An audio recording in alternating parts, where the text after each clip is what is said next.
My hands were shaking when the alien fleet broke through our outer defense line, not from fear, from rage. I had just watched a ship full of human diplomats get shoved aside like a toy by a vessel 10 times its size, and the laughter coming through our communication channels was the worst part. They were laughing at us. Real, mocking, cruel laughter broadcast on every open frequency, so every human ear in the system would hear it. My name is Captain Daniel Briggs, commander of the human exploration ship Northwind, and that day in the year 2387 was the day I learned how small the galaxy thought we were. We had spent 2 years preparing for this moment. Earth had finally cracked the mystery of faster-than-light travel, thanks to a brilliant young scientist named Holly Whitfield. Her engine bent space in ways nobody thought possible. We built 5 ships, we trained crews, we rehearsed first contact 100 different ways. Every speech I had memorized, every diplomatic phrase I had practiced in my mirror, every careful gesture meant to show peace and goodwill, all of it died the moment those alien ships appeared. There were 9 of them, long, sleek, and silver. Each one looked like a knife pointed at our hearts. They surrounded our small fleet within seconds, moving in ways that should have been impossible. One moment they were a star away, the next they were close enough to touch. Their technology made ours look like a child's bicycle next to a racing car. Then came the message, the translator on my console flickered, struggled, and finally produced words. The voice that came through was deep and slow, almost lazy, as if the speaker was bored just looking at us. Small things, hairless small things in metal boxes. How quaint. We have not seen a species this primitive try to leave its system in 3,000 years. I gripped the arm of my command chair so hard my knuckles turned white. Beside me, my first officer, a steady woman named Grace Bellamy, gave me a look that said, "Stay calm." She was right. I forced air into my lungs and pressed the reply button. "This is Captain Daniel Briggs of the human ship Northwind. We come in peace. We seek to introduce ourselves to the wider galaxy and form bonds of friendship." The laughter that followed lasted almost a full minute. It was joined by other voices, other species, all listening on shared channels. They were laughing together at us. I could hear at least 7 different alien languages laughing in 7 different ways. Some sounded like clicks, some sounded like wind, one sounded like glass breaking. All of them carried the same meaning: mockery, pure, complete, unbothered mockery. When the laughter finally settled, the deep voice spoke again. "I am Ambassador Vorsh of the Kilton Conquer. I represent 7 elder species who have ruled this region for longer than your sun has burned. We have observed your little world for some time. We watched you discover fire. We watched you discover steam. We watched you discover electricity. We placed bets on whether you would manage atomic power before destroying yourselves. I lost that bet, sadly. I owe my colleague 300 years of her favorite wine. My crew was frozen at their stations. Holly Whitfield, who I had brought along as our chief science officer, was staring at her screen with an expression somewhere between shock and fury. She had spent her whole life believing humans were special. To hear an alien speak of us like we were ants in a glass jar was crushing her. I did not let myself crumble. I straightened my shoulders. "Ambassador, we are willing to learn from older species. We seek partnership, not pity." Partnership, Vorsh repeated the word.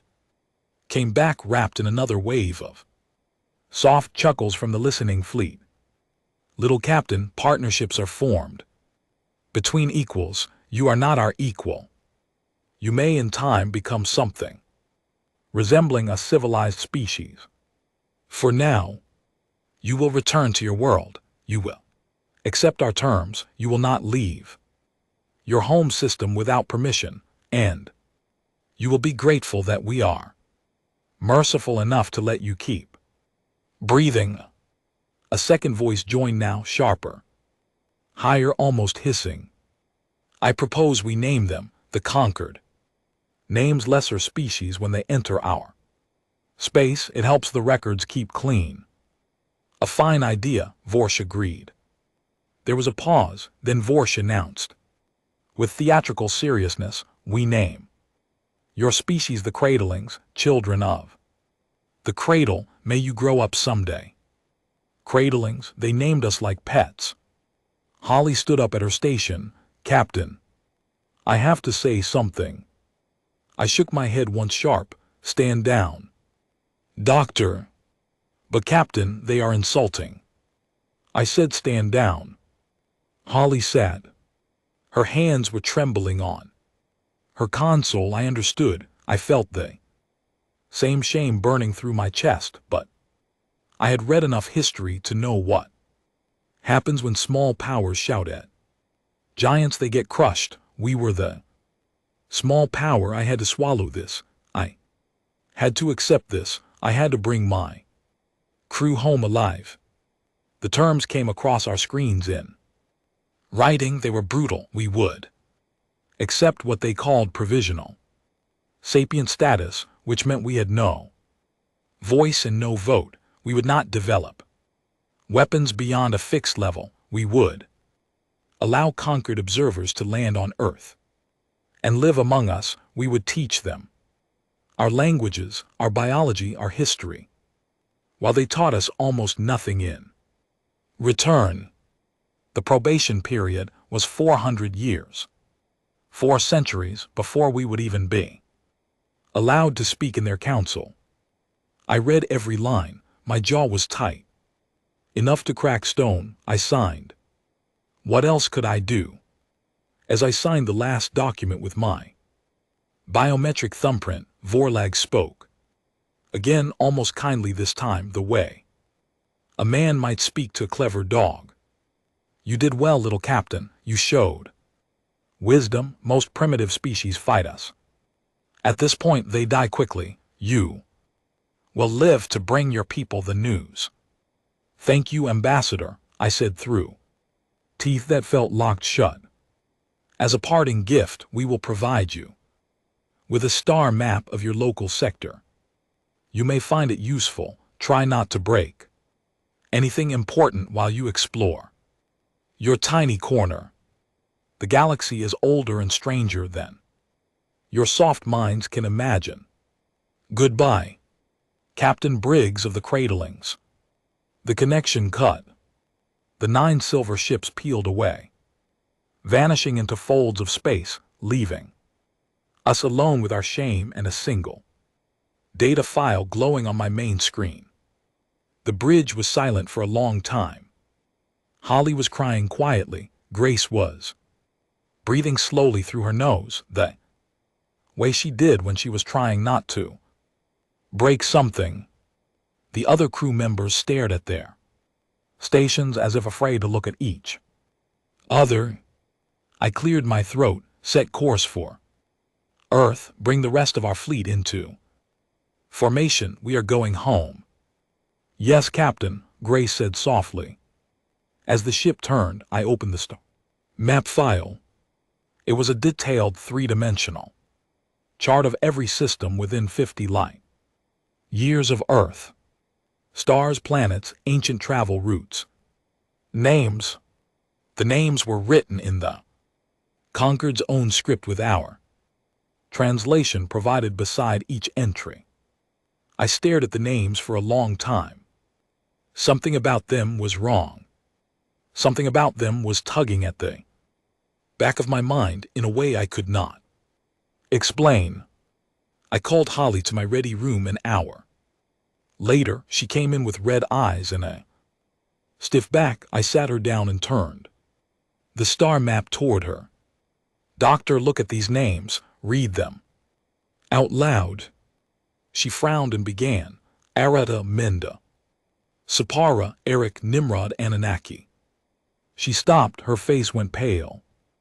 Captain, these are not alien words. What are they?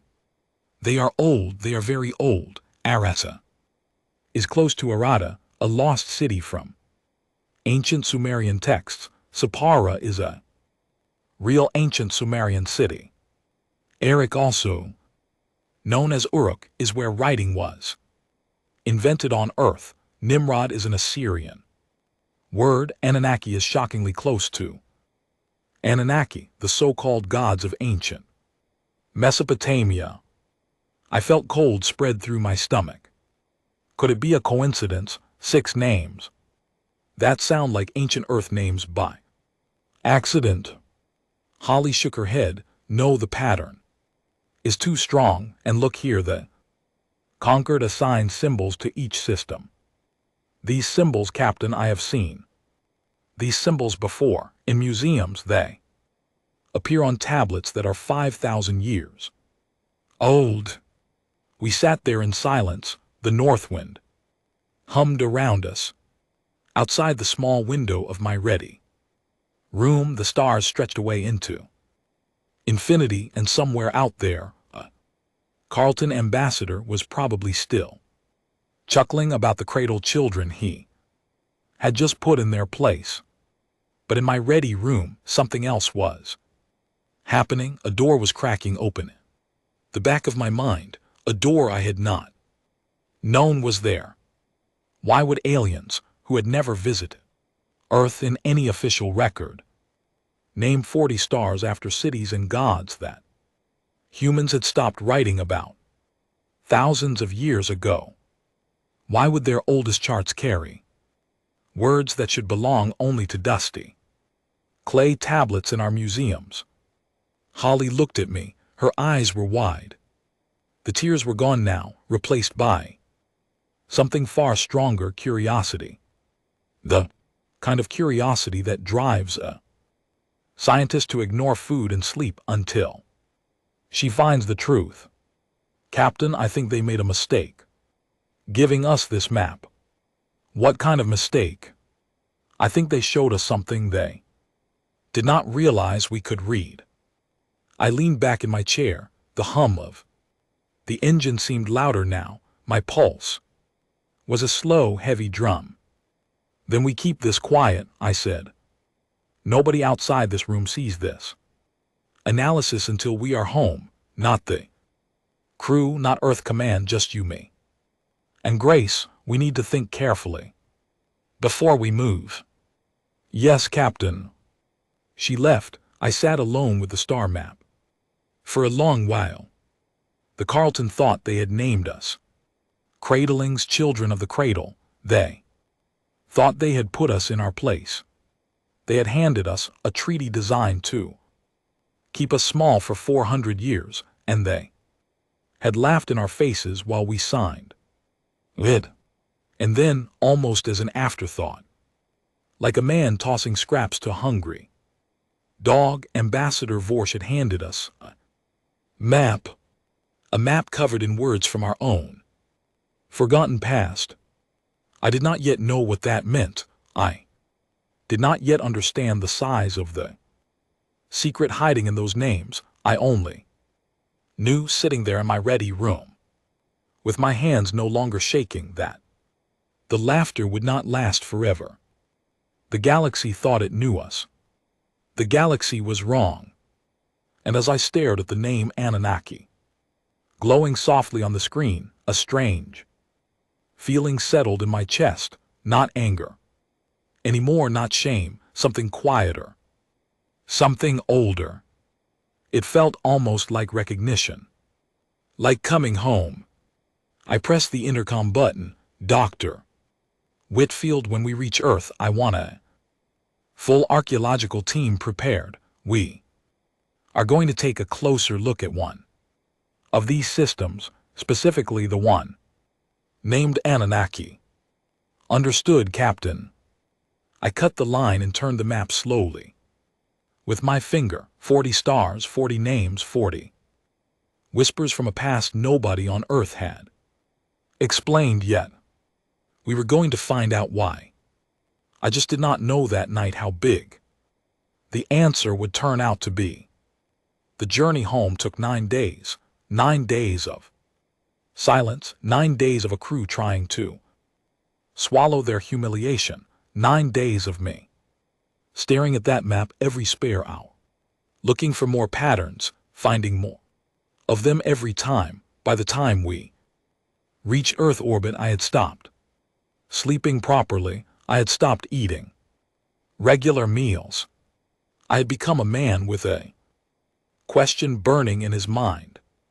What were we really? And what had the elders of the galaxy forgotten? The lights of Earth filled my window as we slid into orbit, blue, white, green.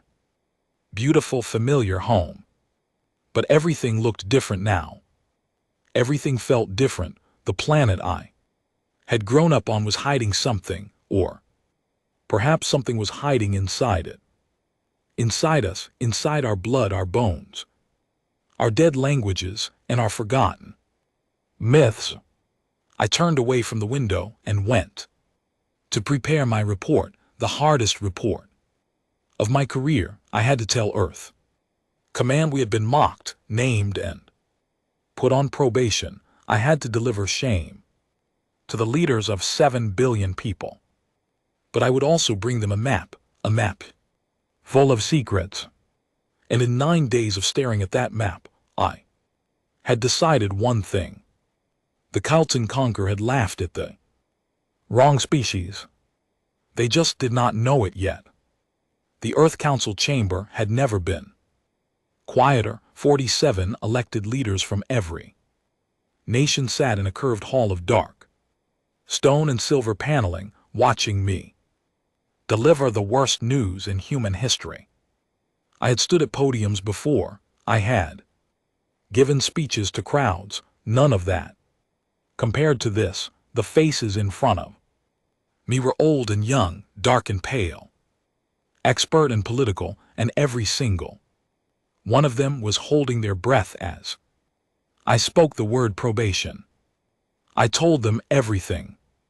The 9 silver ships, the mockery, the laughter on shared channels, the name cradlings, the 400-year sentence, the fixed weapons limit, the observers who would soon land on Earth and live among us, watching us like scientists watch fish in a tank. I left nothing out. They deserved the truth.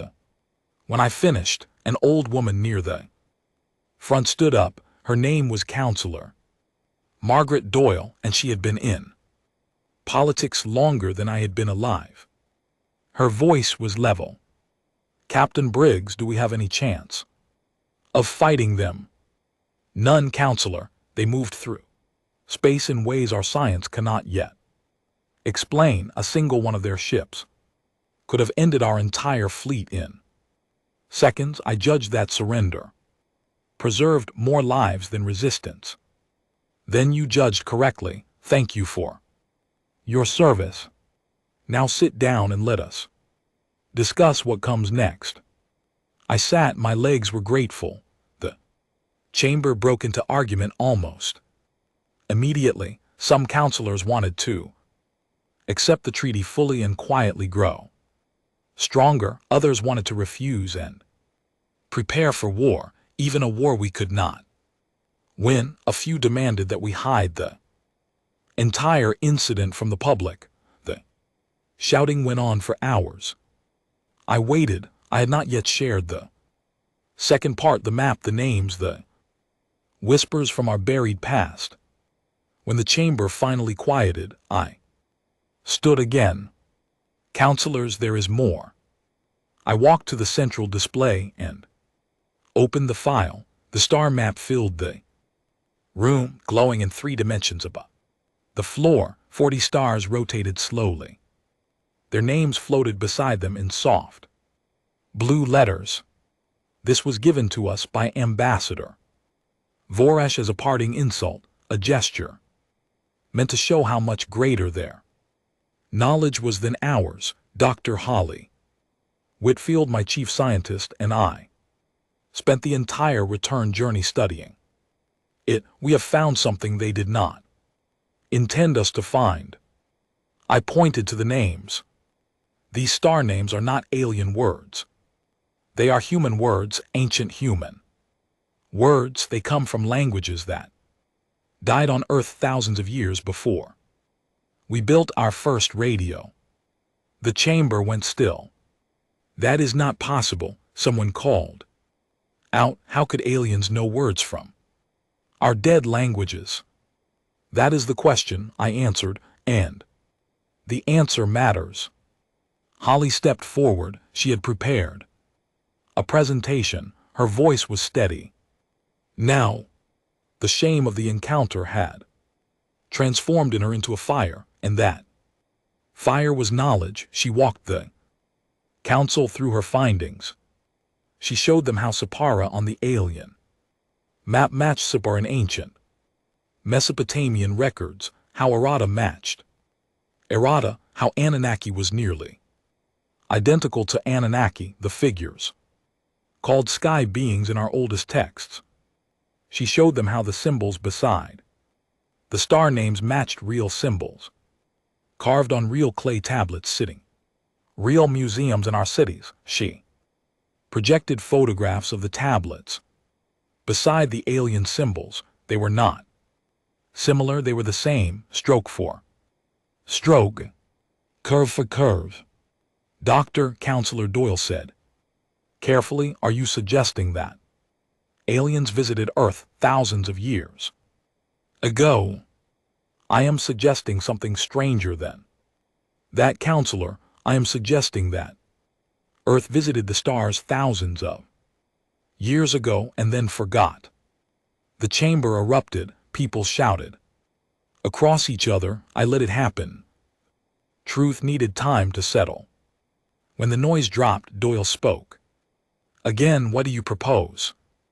I proposed, I said, a quiet expedition, not a fleet, a single ship, volunteer crew. We travel to the system called Anunnaki. On this map, we see what is there. If it is empty, we have lost nothing. If it is not empty, then we have found the most important thing in human history.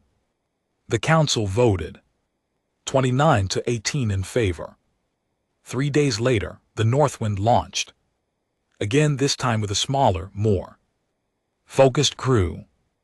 Holly Whitfield came as my chief scientist. Grace Bellamy stood again as my first officer. We added Professor Edmund Hartley, a leading expert on ancient civilizations, who had nearly fainted when we showed him the alien symbols. We added Dr. Priya Bell, geneticist, in case we found anything biological. We added a small team of archaeologists, 24 people in total. We told the public we were running scientific surveys near the edge of human space. Nobody outside the council knew the truth. The Anunnaki system was 41 light years from Earth. With our new engine, the journey took 6 days. During those 6 days, Hartley barely slept. He was obsessed with the names on the map. He filled 3 notebooks with cross-references between alien words and ancient texts. By day 4, he had built a chart showing that at least 27 of the 40 alien star names matched sacred or mythological places from human history.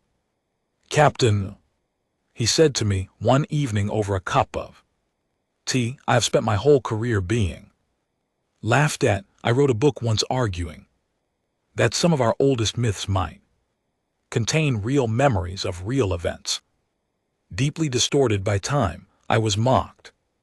My students were embarrassed to say they studied under me, and now He laughed almost a sob. Now an alien hands us a star map, and the old myths line up with it like a key in a lock. You think we will find something at Anunnaki? I think, Captain, that we will find a memory we did not know we had lost. We arrived in the Anunnaki system on the morning of the 7th day. It had a yellow star similar to our own sun, just slightly older. There were 5 planets. One of them sat in the warm zone where water could exist as a liquid. We pointed our sensors at that 4th planet. Holly's face went still as the data came back. Captain, the atmosphere is breathable. The surface has water. There are land masses. There is no current civilization, but what? There are structures. She put the visual on the main screen. From orbit, we saw a desert continent. Across the desert, half buried in sand, were lines. Long straight lines.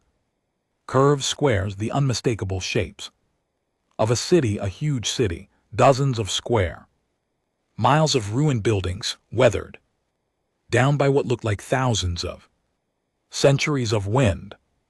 Hartley made a small sound somewhere between a gasp and a prayer. It is real, he whispered. It is all real. We landed 3 days later after careful surveys to make sure the air was truly safe. The shuttle dropped onto a flat stretch of stone outside the largest cluster of ruins. When the door opened, I stepped onto a planet no human, by official record, had ever stood on before.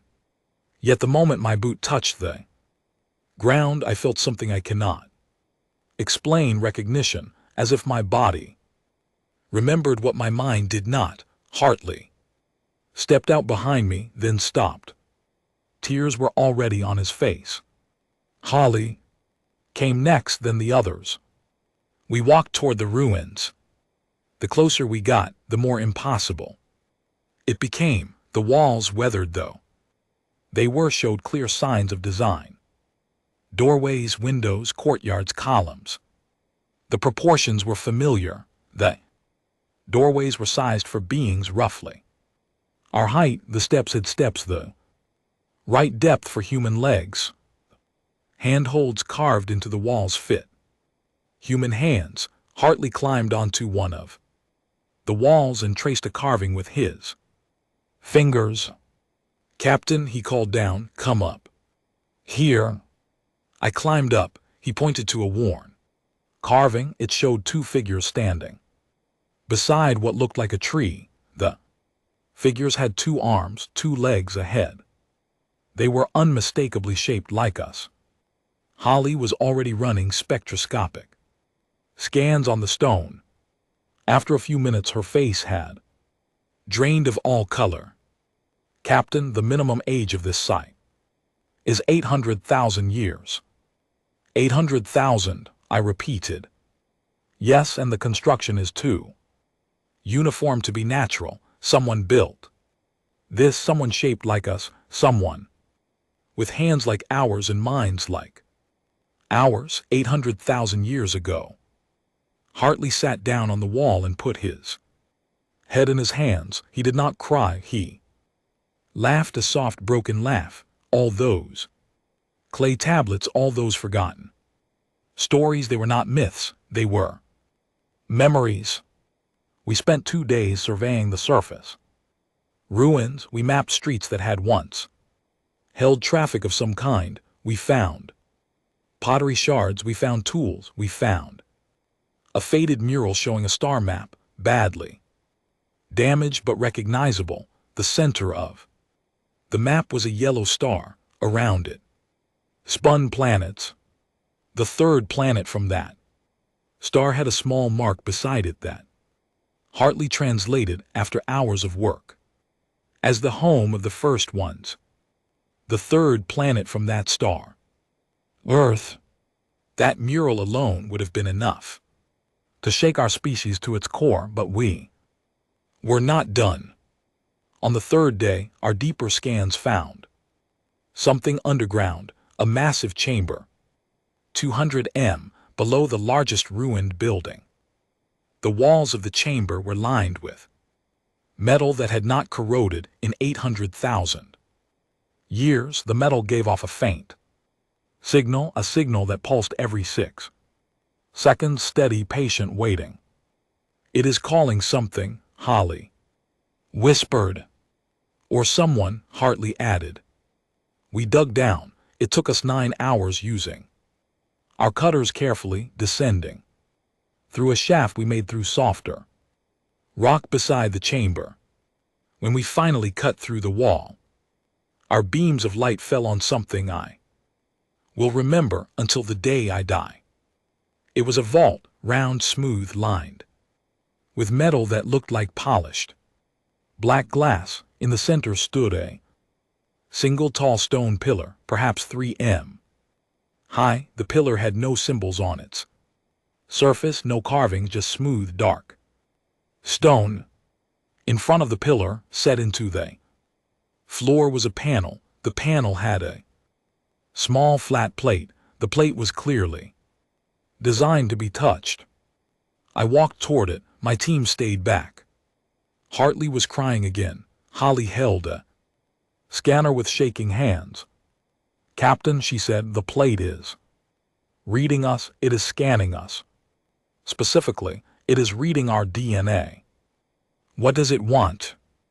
I cannot tell, but Captain, the lock on this vault, whatever it is keyed. It is keyed to a specific genetic profile. Whose? She looked at her scanner, then at me, then at the plate. Captain, it is keyed to human DNA. The chamber went silent, except for the steady pulse of the signal. I stepped forward. I placed my palm on the plate. The pillar woke up. A soft glow filled the vault, blue and white, swirling slowly inside the stone. The pillar was no longer stone. It was something else, something that had only looked like stone for the comfort of those who would one day return. As the glow brightened, a voice began to speak. The language was unknown to me. It was unlike anything I had ever heard. Hartley fell to his knees. He was the only one of us who recognized any of it. That is, Captain, that is a language I once theorized existed. The root language, the mother of all our oldest tongues. It is older than Sumerian, older than Sanskrit, older than anything. Captain, that voice is speaking Proto-Earth. Slowly our translator caught up, working with Hartley's notes from the journey. Words began to form on our screens, then sentences, then a message. It was a long message. As it played, our hearts hammered. Holly sank to her knees. Hartley wept openly now. I stood with my hand still on the plate, listening to a voice that had been waiting 800,000 years for someone like me to come and turn it on. The first words of the message were simple. To the children who returned home, welcome back. We are sorry that we left you behind. The message continued. It told us a story. It told us we had a name once, a name we had forgot. We were called the Ivam. We had once spread across the stars. We had built worlds. We had seeded life on younger planets. We had taught smaller species how to think and speak and dream. We had been the first travelers in a galaxy that was still mostly dark. Then something happened to us. Sickness, the message called it, not a normal sickness, a sickness of the mind, brought on by a weapon made by enemies. During a war we no longer remember. The sickness made the Avam forget who they were. It scrambled their memories, their language, their understanding of themselves. Within 3 generations, the great Ivam civilization had Collapsed, the starships rotted in there. Docks, the colonies went silent. The cities fell to dust. The few who survived on Earth, the cradle world, as the message called it, were quarantined by the colonies that still functioned. They feared the sickness, they feared bringing it back to themselves, so they sealed Earth away. They watched it from a distance for a few centuries, then slowly faded away themselves, their numbers too small to maintain their own worlds. Each colony went silent in turn. The galaxy slowly forgot the Avam, younger species. Rose, empires were built. The names of stars were changed, but a few of the old names survived as ghosts. In the data, the cradle world, our world, recovered. Slowly, millennia turned to ages. Stone tools became bronze. Bronze became iron. Iron became steel. Steel became silicon. Silicon became starlight. And finally, after 800,000 years of climbing back up out of the dark, we had returned to the stars. The message ended with this: if you hear this, you are home now. You are us. You are the children of the cradle. We left this for you. Take what is here. Remember what you were. The galaxy has grown without you. Be patient with it. It does not know you yet. It does not know itself. Then the pillar dimmed. The voice was gone. Hartley pressed his forehead to the floor. Holly was sobbing softly. The other team members stood frozen, unable to absorb what they had just heard. I took my hand off the plate. The vault held more than the pillar. As we slowly recovered, we began to find the other gifts, a small library of crystal data slabs sealed in protective fields, a star map far larger than the one Vorsh had given us, showing the full extent of the old Evan reach, which had touched a third of the galaxy, and in a small alcove at the back of the vault, a single object that made my pulse climb. A black control rod, roughly the length of my forearm, smooth, perfect. When I picked it up, it pulsed gently in my hand, the same way the chamber's signal had pulsed for 800,000 years. Holly read the inscription beside it. Carefully, her voice cracked. Captain, this is a key, a master key. It says it commands the sleeping infrastructure left behind by the old Evan, relay stations, defense platforms, beacons, engines, things scattered across a third of the galaxy. It says they are all asleep, but they are still functional, and they will respond to the descendants of the makers. I held the rod. It felt warm. It felt alive. It felt like it knew me. I looked at my crew, at Hartley, who had spent his career being mocked for hinting at a truth this enormous, at Holly, who would have to explain this to a planet not ready to hear it, at Grace, my steady first officer, who was already calculating how this changed the political map of the galaxy. I looked back up toward the surface, toward the sky, toward the stars, where somewhere an ambassador named Vorsh was probably enjoying a quiet meal in a Great Carlton station, completely unaware that the species he had named Cradlings had just woken up and remembered its real name. The Evan. We were the Evan. And the galaxy that had laughed at us. The council that had sentenced us to 400 years of silence, the elder species that had treated us like children, were not elders at all. They were our students. They had just forgotten. I wrapped the control rod in a soft cloth, tucked it carefully into a sealed case, and turned to my team. We are going home, I said quietly. We are going home, and then we are going to teach the galaxy something it forgot to remember. Hartley looked up from the floor, his face streaked with tears, his eyes shining. "What is that, Captain?"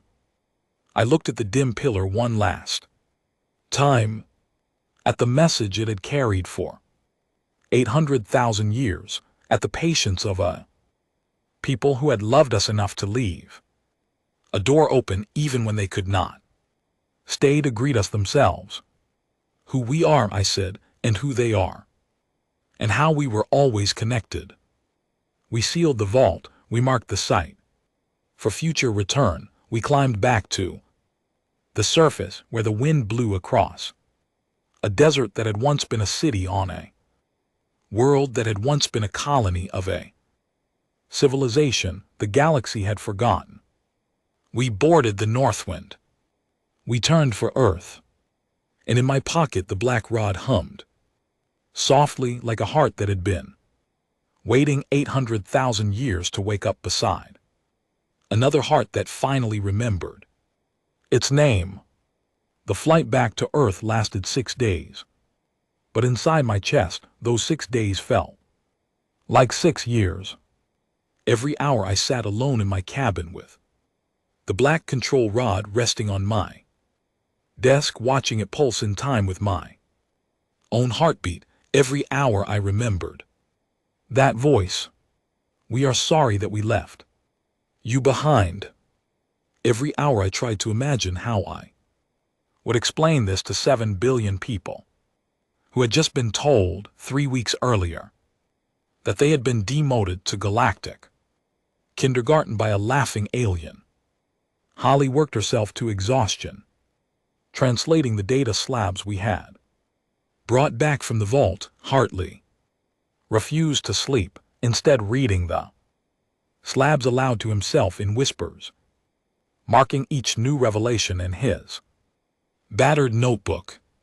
Grace held the ship together, kept the crew calm, and reminded me to eat every meal. She would put a tray in front of me without a word. Every meal I would force food down because I knew she was watching.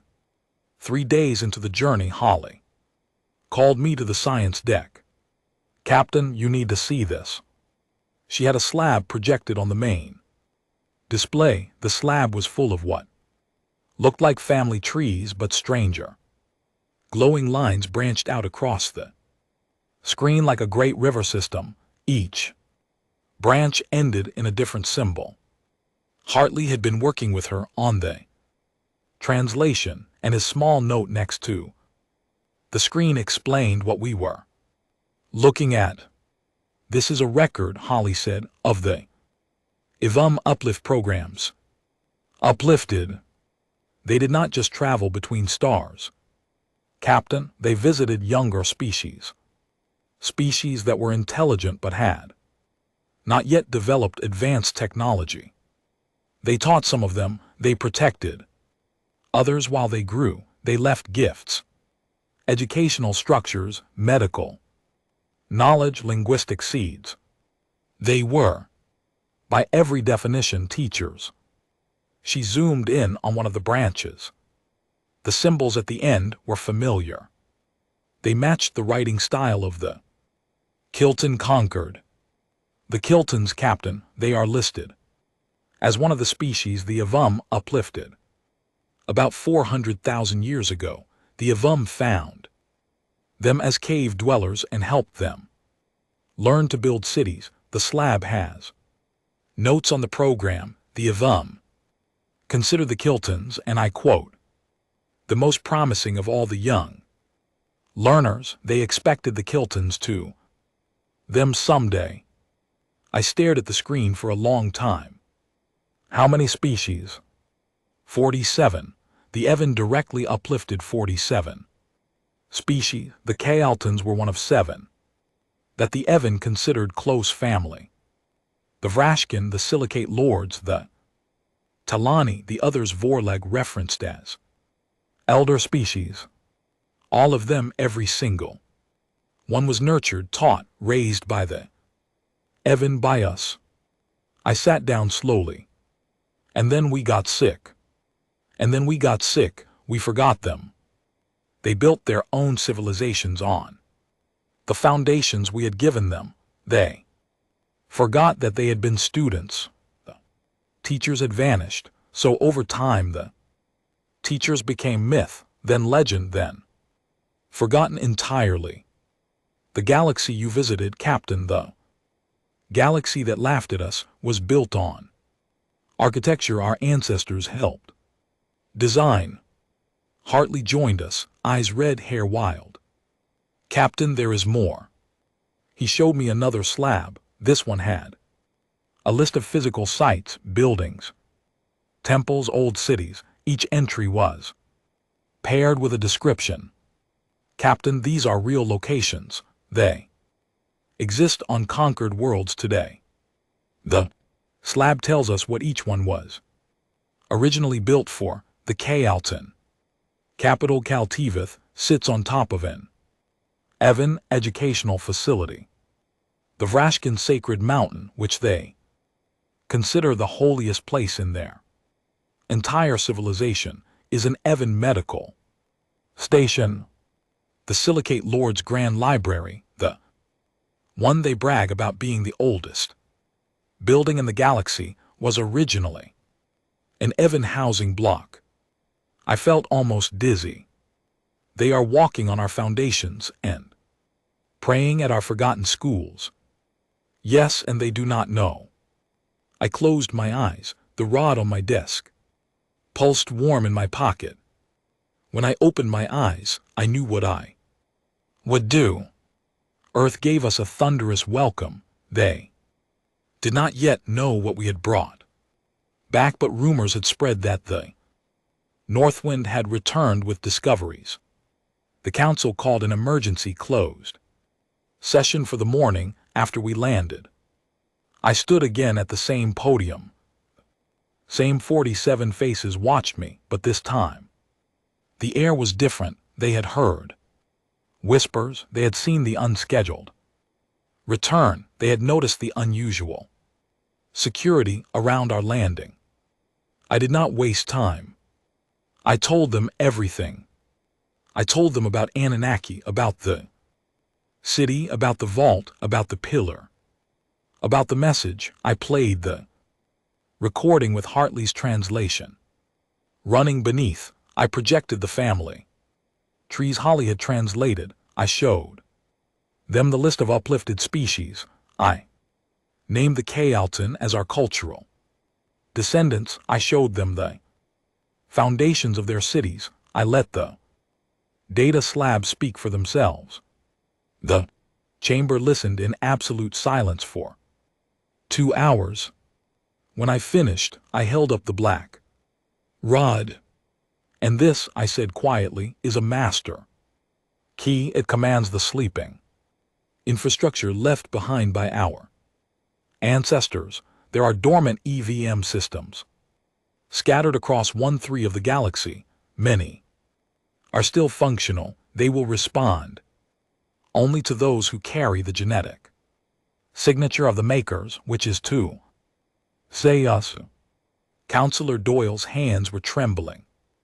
She was an old woman who had seen many things. She had never seen anything like this. She finally found her voice. Captain Briggs, are you telling us that we humanity, we are the elder race of this galaxy? Counselor, yes, we are. The Kalton conquered the species that named us. Cradlings, our children we taught to walk 800,000 years ago. The galaxy that laughed at us forgot that it was once raised by us. The chamber stayed quiet for another long moment. Then a younger counselor, a man named Patrick Lee, stood up. What do we do, Captain? Do we activate the systems? Do we go to war? Do we?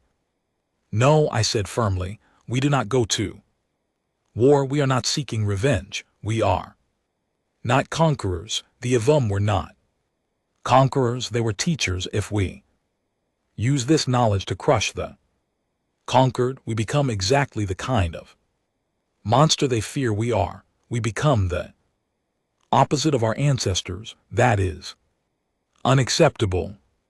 Then what? I took a breath. We use the truth, carefully, quietly at.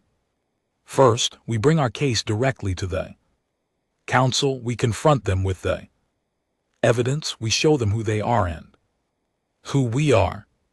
We demand the treaty be replaced with something just. We offer to share the rediscovered knowledge with all 47 uplifted species, restoring their full heritage. We do not lord this over them, we hand it back.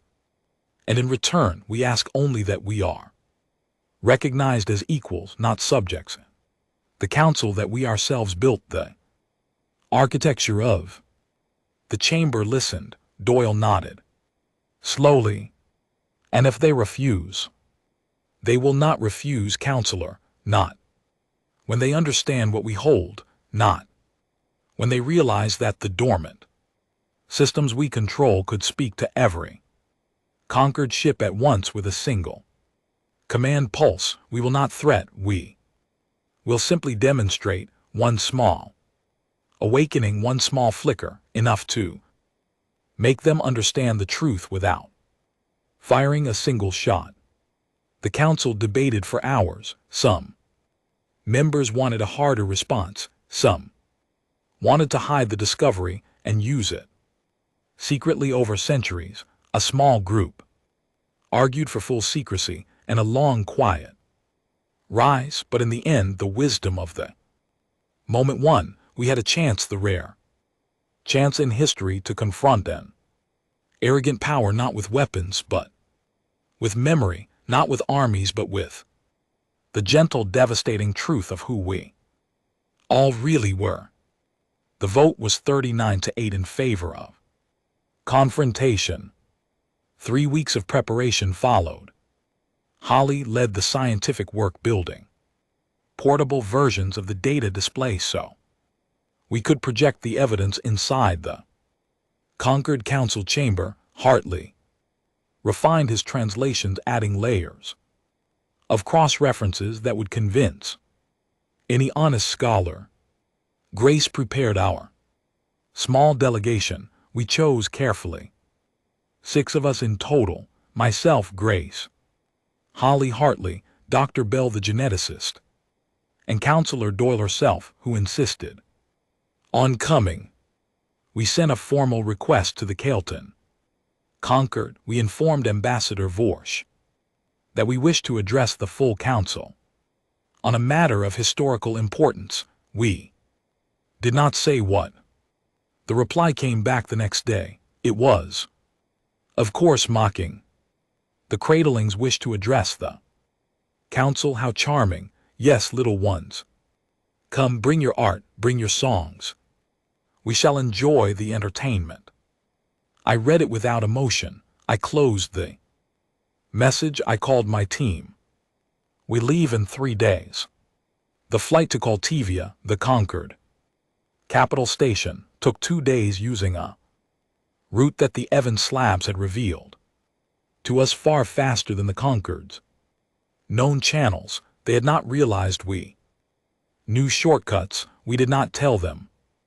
Kaltivia was a city-sized station, orbit around a yellow star, built of dark metal and glowing gold trim. As we approached, our small ship looked tiny against its bulk. Vorse personally hailed us, voice oily and amused. Welcome, little captain, welcome. Little cradlings, the council awaits your presentation. I do hope you have prepared something memorable. We have prepared something very memorable, Ambassador. Excellent. Docket Bay 17, I shall escort you personally. Vorse greeted us at the dock himself. He was a tall being, 2 m of pale silvery skin and 4 long thin limbs. His face had no nose, only 2 large dark eyes, and a mouth that curved with permanent amusement. He looked us over the way. Man looks over a cute litter of puppies. How small you are, how sweet. Come. Come, the council is gathering. The council chamber was vast, a great circular hall with seats for the representatives of 73 species, the 7 elder species, including the Kyleton, the Vrashkin, the Silicate Lords, the Talani, and 3 others, sat on a raised inner ring. Beneath them, the lesser members, the new members, and observers sat in 2 outer rings. At the center of the chamber, a small stage waited for speakers. As we entered, polite chuckles rippled around the chamber.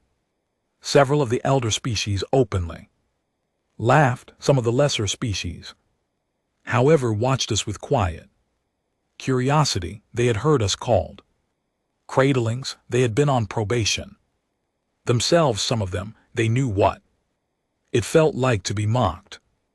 Vorse led us onto the central stage like a showman presenting a circus act.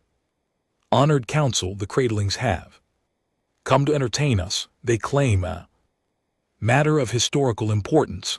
I assume they wish to recite their first poem or perhaps perform a small dance. I, for one, am eager. The laughter that followed was loud. Even the lesser species joined in this time, looking at each other awkwardly. I waited for it to settle. I did not smile. I did not glare. I simply stood. Come. When the chamber was quiet enough to hear me, I began. Honored council, my name is Captain Daniel Briggs. I represent the people of Earth, whom you have named cradlings. I have come today to present evidence of a historical matter that concerns every species in this chamber. I will need approximately 1 hour to present my findings. I ask only that you watch and listen before you respond. After that, I welcome any question. Vorsh waved a hand grandly. By all means, little captain, let the entertainment begin. I activated the first display. The next hour in the great chamber of the Conquered was the strangest hour of my life. I began with the star map Vorsh had given me. I projected it. I named the 40 stars. I showed how their names matched ancient human languages. I projected old Earth tablets beside the alien symbols. The chamber began to grow quiet. The chuckles faded. Some of the elder representatives leaned forward. I moved on to the discovery at Inanik.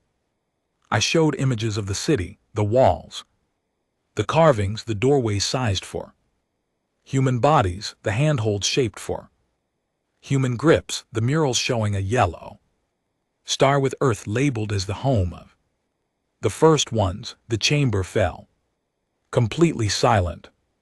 I played the message, the voice of the pillar. We are sorry that we left you behind. Hartley's translation appeared in 73 languages simultaneously across the chamber's translation systems, the languages of the council members. I projected the family trees, the uplift records. I displayed the names of the 47 uplifted species. I called each one by their ancient Avum designation.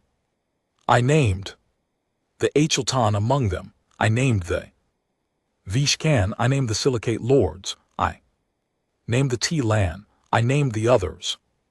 A Vishkan delegate stood up sharply. This is a forgery, a fabrication. The cradlings have made up these documents to humiliate us. I expected this. I activated the next display. Then perhaps, honored delegate, you will allow your own species' ancient text to speak for themselves. I projected the Vishkan sacred text, scanned from the museum on their homeworld beside the Avum slab. Description of the original Vishkan uplift program. The phrasing was nearly identical. The Vishkan delegate stopped mid-breath. He sat down slowly. I did this for each elder species. Each time I matched their oldest sacred or historical texts to the original Avum records. Each time the match was Undeniable, the chamber grew so still I could hear the air system humming. Vorlag tried weakly to interrupt. Captain, this is an interesting fiction, but there is more, Ambassador. I activated the final display. I held up the black rod. This is a master control key. It was left in a vault key to our genetic profile. It commands sleeping of infrastructure throughout the galaxy. There are functional systems still in dormant mode in many of your home systems. With your permission, I will perform a small demonstration. I did not wait for permission. I tapped a single command on the rod. The rod glowed softly in my hand. A signal pulsed outward. Less than a minute later, alarms began to sound on the consoles of the elder representatives. Their personal communicators chirped urgently. Vorsh fumbled with his device, eyes wide. Across the local sector, dozens of dormant relay stations had just woken up and sent a single greeting pulse to every conquered ship within range, a friendly, soft, harmless ping, a handshake, a wave hello. But the chamber understood instantly. They understood that those relays had been sleeping for 800,000 years inside their own territory, and the cradlings had just turned them on with a single tap of a small black rod. Silence total, heavy, complete. Vorsh's mouth opened. It closed. It opened again. I lowered the rod gently. Honored Council, I do not bring this to threaten you. I bring this to invite you home. The did not vanish. They simply forgot themselves. We, their descendants, have remembered. We do not seek your worlds. We do not seek your fleets. We do not seek your worship. We seek only equality, recognition, and the right to share our recovered heritage with every species that was once raised by our ancestors, including yours. A Talani delegate, small and trembling, stood up. Her voice shook. Captain, the first ones, the teachers in our oldest songs, the ones who taught us to sing, those were you. Honored delegate, you sang because we taught you. You forgot us. We forgot ourselves. Now perhaps we can remember together. She sank down. She wept openly. Across the chamber, several of the lesser species, the ones who had been on probation, the ones who had been mocked by Voresh and his colleagues just as we had been, were watching all of this with expressions I cannot quite describe. Hope awakening, a sudden understanding that the ladder they had been told they could never climb had in fact been built by a species who had once been peers. Voresh finally found his voice. Captain Briggs, what do you want? I smiled gently, not in triumph, in quiet certainty. Ambassador, I want to renegotiate. The council session that followed lasted 4 days. It was the longest and most important diplomatic exchange in human history and possibly in galactic history. We did not rush. We had time. We had truth. We had patience. We presented our terms with care and clarity. Earth would receive a full and equal seat on the conquered, effective immediately, with veto power on any motion concerning Ivam heritage sites. The recovered Ivam archives would be shared with every descendant species. The provisional sapient status, the cruel probation that had been used against many lesser species for thousands of years, would be abolished entirely, retroactively freeing 40 species from the limbo that the conquered had kept them in. That third demand surprised the council most. We could have demanded special privileges only for ourselves. We did not. We had asked for the freedom of every species the conquered had treated The way they had treated us, the smaller species in the chamber stared at us with shock. We were demanding their freedom. Along with ours, we were asking nothing in return.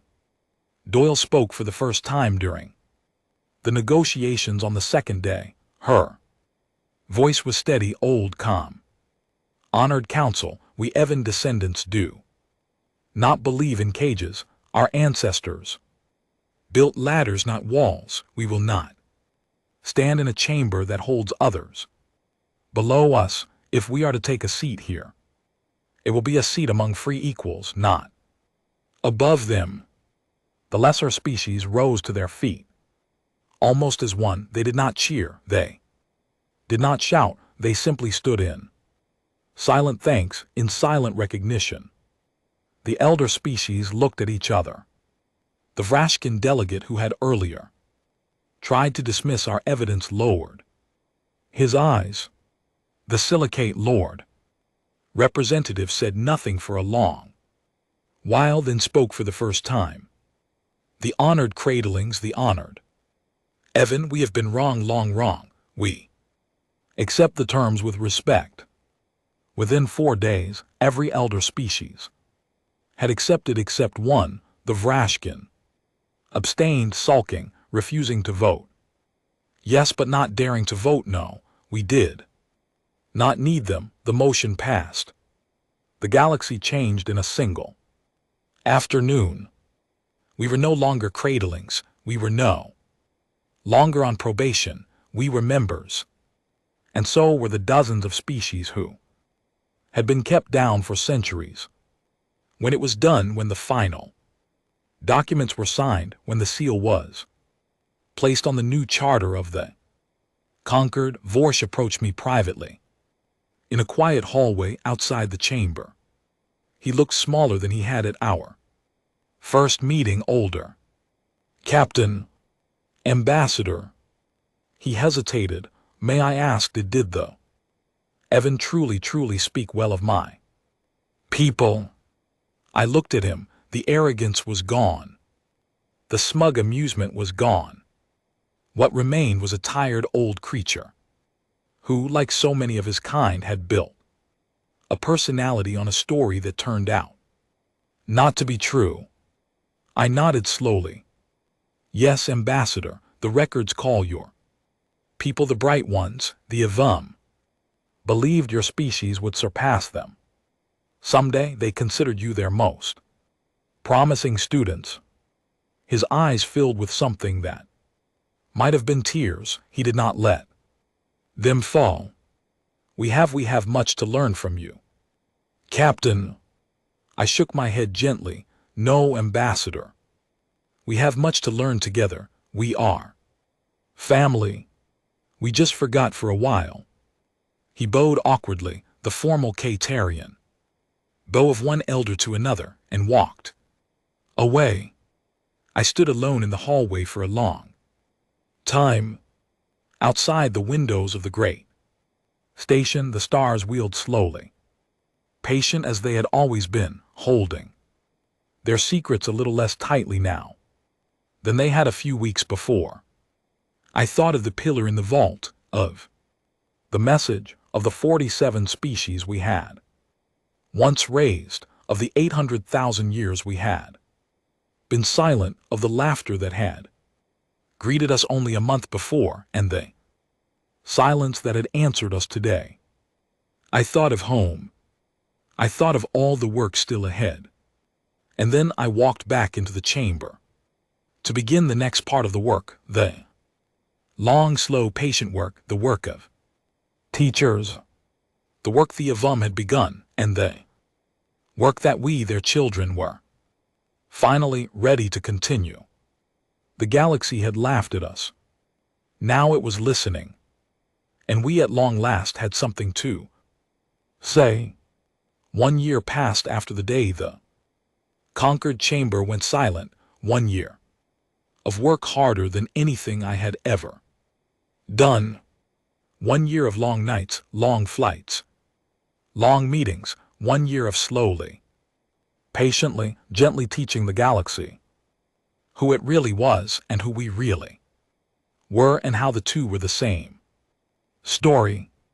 I was no longer commanding the Northwind. The council had asked me to lead a new program, the Evan Heritage Initiative.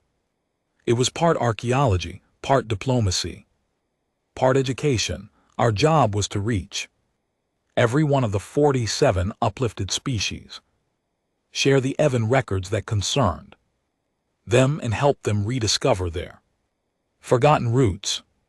Holly Whitfield led the science arm. Hartley led the linguistic recovery teams. Grace Bellamy commanded the small fleet of vessels that ferried our people across the galaxy. We had become teachers just as our ancestors had been. It was harder than I expected. Some species accepted the truth eagerly. The Talani, the small singing people whose history we had restored, welcomed our delegations with great festivals. They brought out their oldest songs they had been taught by our ancestors, and sang them for us while their elders wept. Their children, who had grown up believing the songs were just decoration, suddenly understood them as messages from a forgotten parent. Whole culture rebloomed in a few months. Others were slow. The Kayalton struggled. They had built their entire identity on being the elder race of the region, to accept that they had once been students of an older species, a species they had mocked as primitive, was a wound to their pride. Vorse, to his credit, became one of our quietest allies. He had changed since that day in the hallway. He was no longer the arrogant ambassador who had laughed at our small ships. He was a tired, thoughtful old creature who spent long hours studying the Avam slabs in our shared archive. He came to visit Earth 6 months in. He walked through our museums for 2 days. He stood for nearly an hour in front of an ancient Sumerian tablet in a quiet gallery. When he finally turned to me, his eyes were wet.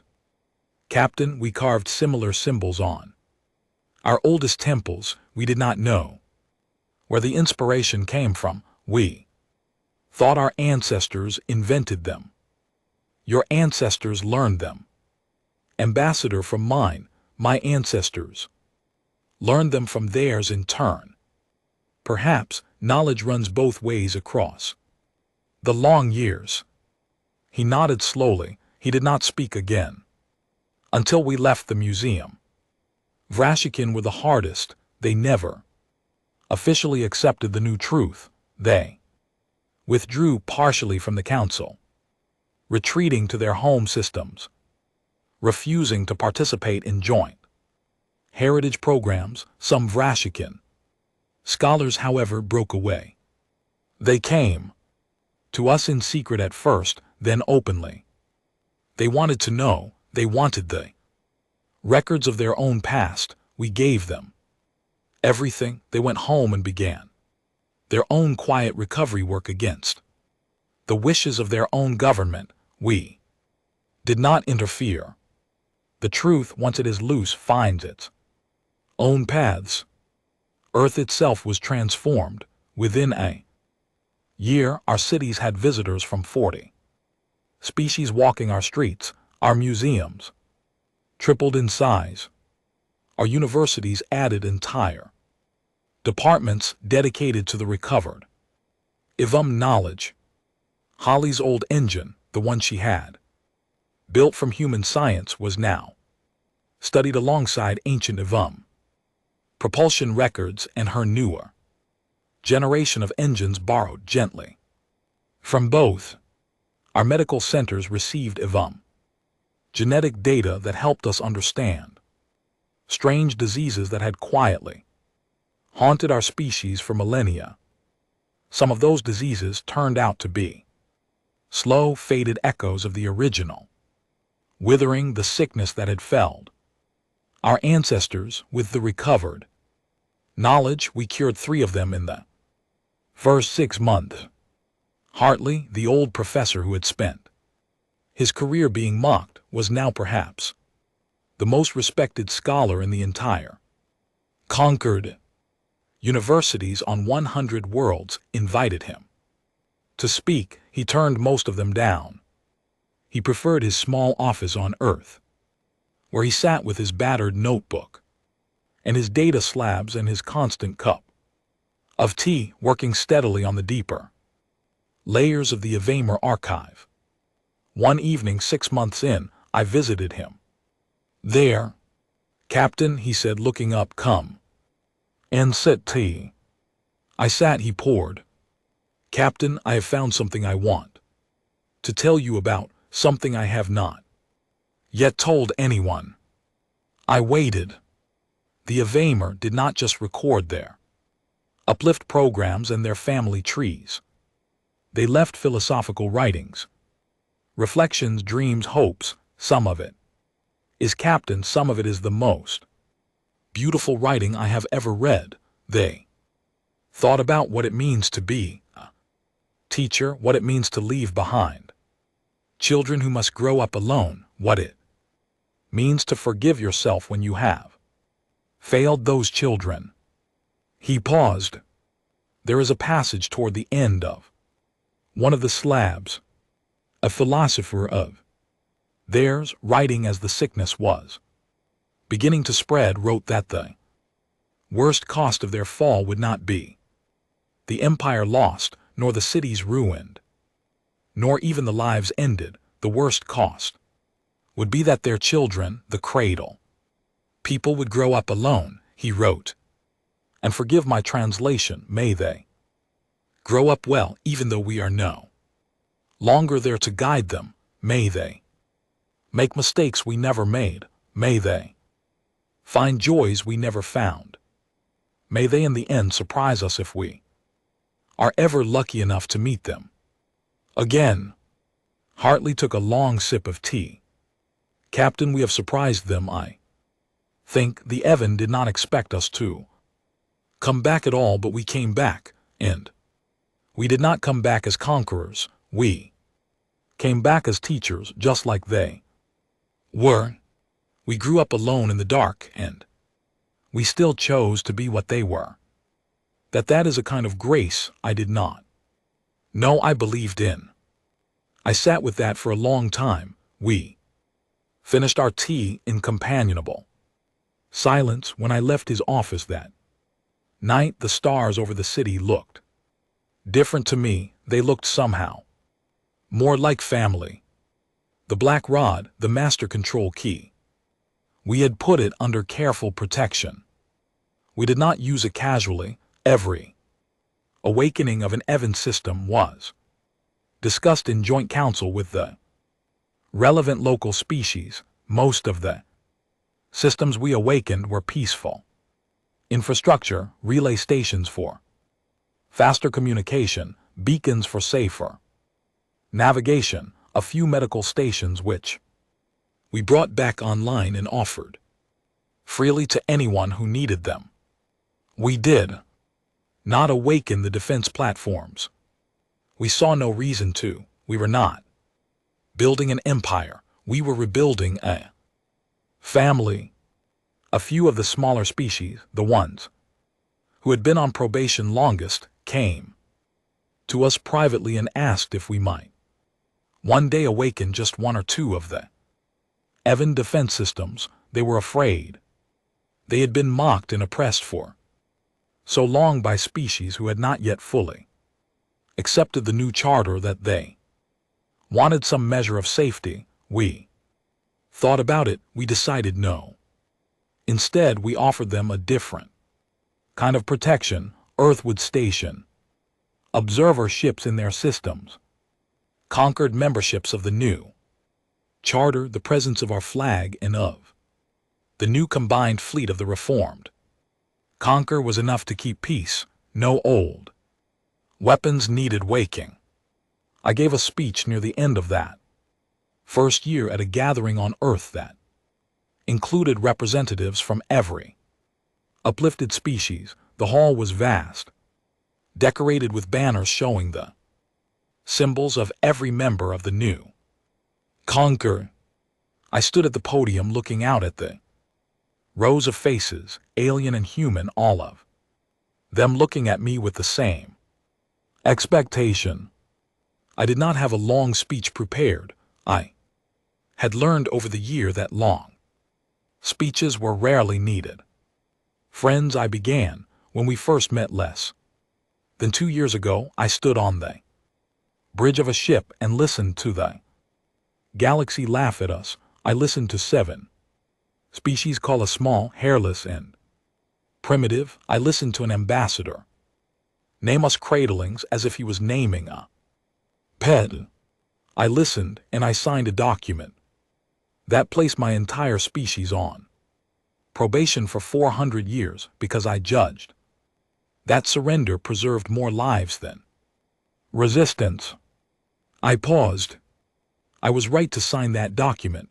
I was right to swallow my pride, but I was also right when I returned home to study the small gift the ambassador had given me as a parting insult, a star map, a map full of the names of forgotten places, a map that turned out to be the first thread in the tapestry our ancestors had woven 800,000 years ago, before they vanished into a fog of forgetting. I looked at Vorch, who was seated in the second row. He met my eyes steadily. We could have used the truth as a weapon. We did not. We could have demanded the worship of the species we once raised. We did not. We could have crushed the council that mocked us. We did not. Instead we shared. Instead we talked. Instead we asked the conquered to remember itself and to free those it had held below. I looked across the chamber. The Avum, our shared ancestors, left this galaxy a gift before they fell. 47 species who carry pieces of their teaching even when they do not remember the teacher. We have rediscovered those pieces. We have given them back. We have been welcomed home in ways I never dared hope for. The work is not finished. Some species still resist. Some wounds still ache. Some pride still bristles, but the direction is set. The galaxy is slowly becoming a family again. I lowered my voice. My ancestors were called the Avum, the first ones, the travelers, the teachers. I am proud of that, but I am not them. I am a man named Daniel Briggs. I grew up on a world that had forgotten itself, and I climbed up through a school system and a military training program and a long career into a chair where I now have the privilege of helping the galaxy find what it lost. I'm one small man, so is each of you in your own way. None of us alone is the Avum. None of us alone is the conquered, but all of us together, all of us remembering together, all of us teaching and learning together. We are something larger than any single ancestor. We are. What comes next? The hall stayed silent for a moment. Then slowly every member rose to their feet. There was no shouting, no cheering, just a quiet, vast standing. Talani and Kayalton and Silicate Lord and Vrashkin scholar and human, all standing together in silence, in respect, in shared memory. I bowed. I left the stage. Outside in the cool air, Doyle was waiting for me. The old counselor had retired from active politics 3 months earlier, but she still came to events when she could. She put a small, papery hand on my arm. Daniel. Margaret. You did well, son. We all did. She nodded. We walked together down the long path away from the hall, through gardens of plants from a dozen worlds, all growing together, nourished by the same earth sun.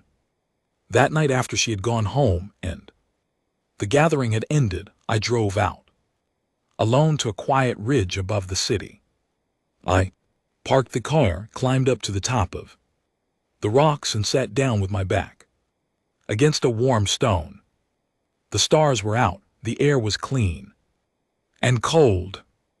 I pulled the small black rod from my coat pocket. The council kept it in a vault, but they let me carry it on private occasions. It was, after all, key to me, to us, to everyone who carried the genetic signature of the Ivam, which is to say, everyone who was deep down human.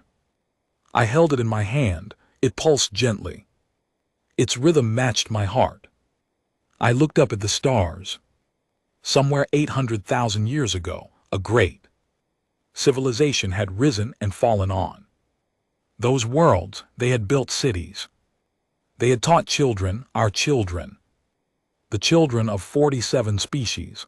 They had loved them. They had failed them by no fault of their own, when a sickness no one had foreseen had wiped their minds clean. They had left messages behind, hoping their children might one day return. They had waited. The pillars had pulsed in the dark. The vaults had held their breath. The languages had whispered to themselves in dead tablets, in unused stone, in ancient chants no one understood any longer. And then, after all that time, after all that silence, a small captain in a small ship had been mocked, given a star map as an insult, and noticed something nobody else had been meant to notice. He had brought it home. He had asked questions. He had gone looking. He had found a vault. He had touched a pillar. He had heard a voice very far away in time say, "Welcome back. We are sorry that we left you behind." I closed my eyes. I am not a religious man. I had never been one, but that night on that ridge, with the rod humming softly in my hand and the stars wheeling overhead, I felt something close to prayer. A quiet thank you to the ancestors, to the teachers, to the parents who had loved their children enough to leave a door open for them, even when they could not stay to greet them at the door themselves. I whispered into the cold air the words I had grown to love more than any others. Welcome back. Then I sat for a long time more, not as the captain, not as the leader of an initiative, not as the man in front of 7 billion people, just as a son, a child of the cradle, a descendant of the first travelers, a small piece of a long, beautiful story that had almost been forgotten and had not in the end been forgotten at all.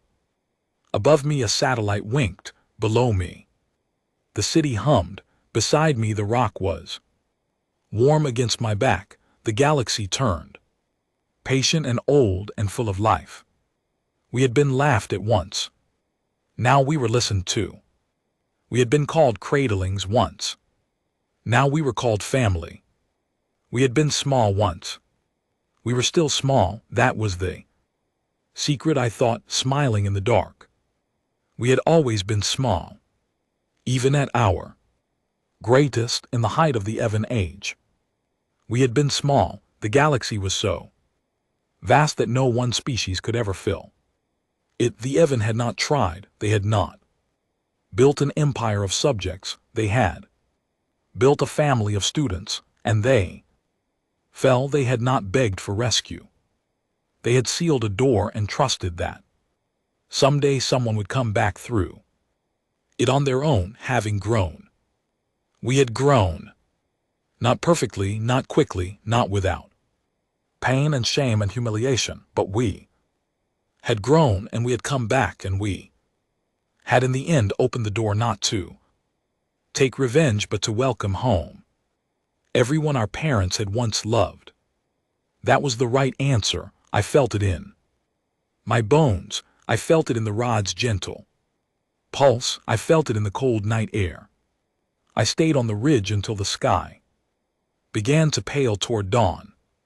Then I walked back down to my car, drove home through the quiet streets of a city that was no longer alone in the universe, and slept for the first time in a long time, with no dreams of laughter, only of stars, only of family, only of the long road still ahead, and the patient, kind work of teachers who had once been students and who would, in time, become teachers again. The galaxy had laughed at Earth until it learned, until it remembered, until at last it came home.